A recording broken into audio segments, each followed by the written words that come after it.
স্বাস্থ্য আর খেবো করে লস এই যে বস হ্যালো আমরা এখন সুন্দরবন 16 লঞ্চে আছি 8 ফ্লোরে 3 তলা বুঝছো না ওই যে এখানে এসে কথা বললাম রুম দেখাইলো তোমার লোকে ওই যে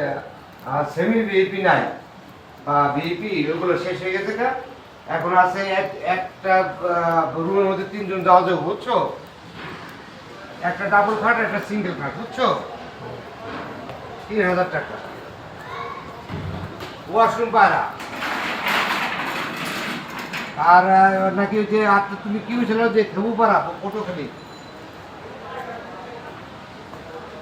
ওটি আবার 16 তো এই লোক তো অন্যরা কই আছে তো তুমি আসো আমরা এই পল্টনে আছি বা একটু আমাদের একটু ডিসকাউন্ট দেন না 16 টাকা দেন 2500 টাকার মধ্যে আমাকে 2500 টাকা আছে ফ্যামিলি বড় ওই একটা কার্ড দেখেন না ওই একটা কার্ড হলে হয় না আবার ওই খাটের মানে দুজনই করো বুঝছো 3 জন শেয়ার করা যাবে না তাহলে ওইটাই নিয়ে যান 3000 আমরা চাইছিলাম যে একটু যদি